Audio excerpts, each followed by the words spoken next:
इस वक्त बड़ी ज़ोरों में ये खबर चल रही है कि ईरान और अमेरिका के दरमियान बड़ी जंग होने वाली है। तमाम सोशल मीडिया पर, तमाम न्यूज़ नेटवर्क पे ये खबर चल रही है। देखिए, गेम जो चल रहा है, चेक और मेड का गेम चल रहा है, और ये इस गेम का क्लाइमैक्स यहाँ से शुरू होता है कि अमेरिका ने उनके और उसके इत्तेहादियों ने सबसे पहले यूक्रेन को आगे किया। किसको टैकल करने के लिए, किसको रोकने के लिए? रशिया को रोकने के लिए और चाइना को रोकने के लिए यूक्रेन को आगे किया। और एक साल ये जंग काफ़ी दिनों से चल रही, लगभग 2-3 साल होने आ रहे हैं जंग को, और रशिया अभी तक इस जंग में फंसा हुआ है। तो रशिया और चाइना ने क्या किया था, 1-1.5 साल पहले की बात है, इसको बैक किया, हमास को बैक किया। किसके ज़रिए? ईरान के ज़रिए। किसको फंसाया? अमेरिका के इत्तेहादी इजराइल को फंसाया, और ख़ुद अमेरिका को भी इसमें फंसाया। और अभी 2-3 दिन पहले की न्यूज़ है, लगभग ये खबर आ रही है, हमास का जो इलाका था गज़ा, वो तकरीबन तबाही के दहाने पे पहुंच चुका है। और समझ जाइए कि हमास अब कमज़ोर पड़ चुका है। हमास ने इन दोनों के लिए, रशिया और चाइना के लिए, पूरी फ़लस्तीनी अवाम को, अहले गज़ा को कुर्बान कर दिया। अब देखिए कौन बचा? रशिया और चाइना का इत्तेहादी ईरान, नॉर्थ कोरिया बचा।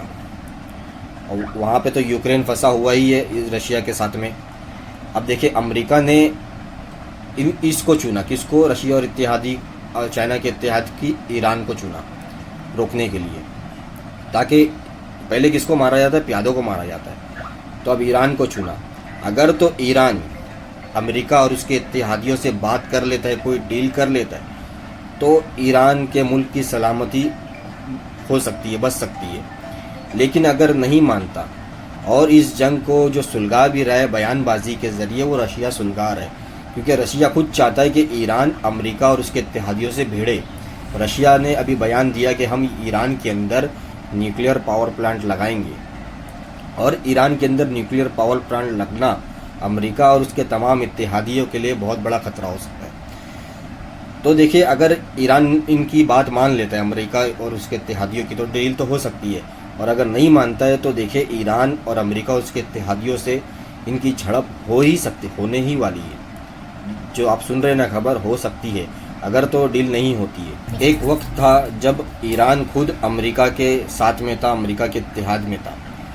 और अक्सर लोगों को ये बात मालूम है कि 1979 में अमेरिका और उसके इत्तेहादियों ने ही ईरान में एक इनकलाब बर्पा करके ईरान की जो मौजूदा हुकूमत है, खामनेई हुकूमत, उसको बिठाया था 1979 में ईरान में इनकलाब बर्पा करके। अमेरिका ने जब ईरान को मौका दिया तो ईरान ने कई अरब कंट्री के ऊपर अपनी इजारादारी थोपने लगा। इराक के ऊपर थोपा, फिर लेबनान है, यमन है, इन तमाम कंट्री पर अपनी इजारादारी थोप दिया।